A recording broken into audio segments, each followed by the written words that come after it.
దాడి మీపైనే మర్డర్ కేసులు పెట్టారు.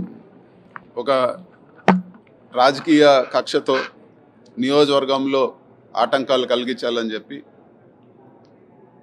ఇప్పటికీ 2 సార్లు నియోజకవర్గంలోకి వెళ్ళాలన్నా కూడా వెళ్ళనివ్వకుండా ఒక పక్కేమో క్యాడర్ పైన దాడులు చేస్తా, వాళ్ళ ఆస్తులు ధ్వంసం చేస్తా, వాళ్ళ పైన భౌతిక దాడులు దిగుతూ ఇంకో పక్క నియోజకవర్గంలోకి వెళ్ళనివ్వకుండా ఒకరోజు హౌస్ అరెస్టు, ఒకరోజు ఈరోజు మేము సరైన సెక్యూరిటీ ప్రొవైడ్ చేయలేమని 2 సార్లు చెప్పడం జరిగింది. 3ఓసారి వెళ్తే పోలీసు సమక్షంలోనే వందలాది మంది తెలుగుదేశం కార్యకర్తలు రెడ్డప్ప గారు, మాజీ ఎంపీ రెడ్డప్ప గారి ఇంట్లో ఉండగా వందలాది మంది అటాక్ చేసి మొత్తం వీడియోలు కూడా ఉన్నాయి.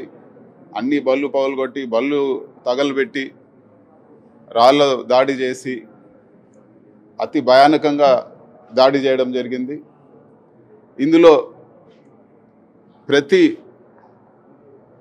ఛానల్లో కూడా అందరూ కూడా కంటికి కనపడినట్లు వీడియోలోనే ఎవరిపైన ఎవరు అటాక్ చేశారో అన్నీ కూడా ఉంది.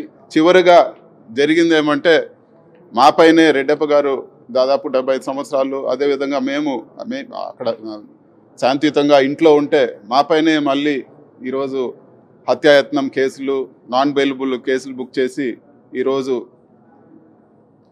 టార్గెట్ చేయడం జరిగింది. ఇది ఈరోజు ఆంధ్రప్రదేశ్లో ఉండే న్యాయము. ఒక ఎంపీగా ఈరోజు నియోజకవర్గంలో తిరగనీయకుండా మాపైన దాడి చేసి మాపైన హత్యాయత్నాలు కేసులు పెడితే ఒక సాధారణ కార్యకర్త పరిస్థితి ఏ విధంగా ఉంటుందో మీరందరూ కూడా ఆలోచించుకోవచ్చు. ఇవన్నీ కూడా హైలైట్ చేస్తూ దాదాపు 31 మర్డర్లు జరిగాయి.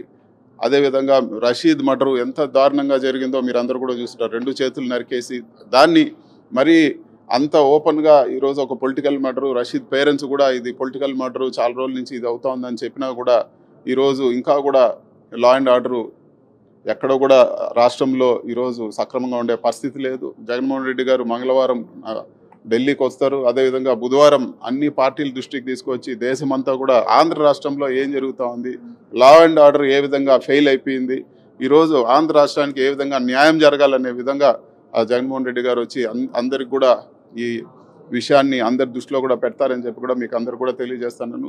మీడియా సోదరులు అందరూ కూడా ఆ రోజు మీరందరూ కూడా మేమైతే ఏ కార్యక్రమం చేపట్టామో 5వ తేదీ దానికి మీరందరూ కూడా రావాలని చెప్పి కూడా మనస్ఫూర్తిగా కోరుకుంటాను.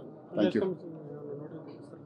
ఖచ్చితంగా ఒక ఎంపీగా నాకుండే పవర్స్లో ప్రివిలేజ్ కమిటీకి, అదేవిధంగా స్పీకర్కి ఇచ్చి, అదేవిధంగా వీటన్నిటిపైన కూడా తగు చర్యలు తీసుకోవాలని చెప్పి కూడా ఈ విధంగా నా నియోజకవర్గంలో తిరగడం నాకు ఒక కాన్స్టిట్యూషనల్ రైట్. దాన్ని అడ్డుకుండే అధికారం ఎవరు కూడా ఉండదు. ప్రజలు అధికారం ఇచ్చారు మనకు తిరిగి వాళ్ళకి పనిచేయడానికి. సో ఖచ్చితంగా ఇది ప్రివిలేజ్ కమిటీకి ఈ జరిగిన ఇన్సిడెంట్ కానీ, ఇది వరకు జరిగిన ఇన్సిడెంట్లు కానీ ఇవన్నీ కూడా ప్రివిలేజ్ కమిటీ దృష్టికి తీసుకెళ్తానని చెప్పి కూడా నేను తెలియజేస్తాను. Thank you.